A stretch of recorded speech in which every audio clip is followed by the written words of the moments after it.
See, this is the downpipe clamp that has to come off.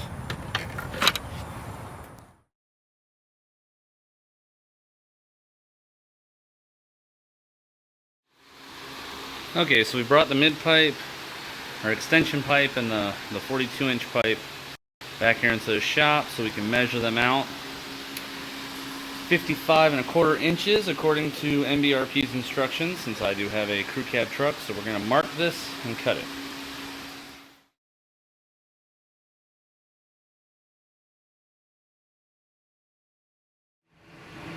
Alright, a little word to the wise here. MBRP says to start off at the top and tighten everything as you go back. I'm going to tell you not to do that. Your downpipe, just snug it in place, but don't actually tighten it down really yet. Or the mid-pipe, rather. And this is why. Let's get some light in there. This bolt, if you start tightening everything from there back, will touch. Now right now mine's not touching, and the reason for that, so I tighten everything down, not completely, but enough to snug it up to where it certainly won't move on its own, all the way down to the front of the muffler. And the reason for that is I want this entire piece to not contact anything, especially something like this bolt. You see, I have a little bit of room here next to it. Now, as I wiggle this, see, like I said, I'm still a little loose here. So what I'm going to do is I'm going to push this up in place and then tighten that down so that I have plenty of clearance around everything. And I'm able to do that because everything else is already fairly solid in place. Now, the over-the-axle is not a big deal. That's not going to change much of anything here. That's just a matter of lining up the tip to the way I want it, the exit pipe and the tip to the way I want them. So just a little bit of a hint to help you guys with the install here.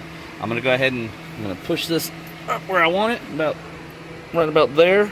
Give me lots of room, and I'll tighten this down. All right, so we are back here at this is the over-the-axle part. Here, I wanted to show you guys something. I actually had to take this clamp, set it out here to the edge, clamp it down, and then lift it back up and reclamp it down here. And the reason for that is that the flange here was actually way too wide. When I clamped it down right in the center like I had on the rest, I noticed that the back part was clearly going to leak. So instead I've had to move this to where I'm right here on the end of these the slots in the flange, and you can tell here this one's completely closed and the rest of them are nearly closed. There's not a whole lot of space left on those. Just the rear of the muffler was over widened and the flanges weren't quite cut straight. So if you want to prevent a leak, just check on that, make sure everything's good there. So I've got this guy tightened down. The only thing I've got left to do now is install the tip and fire it up.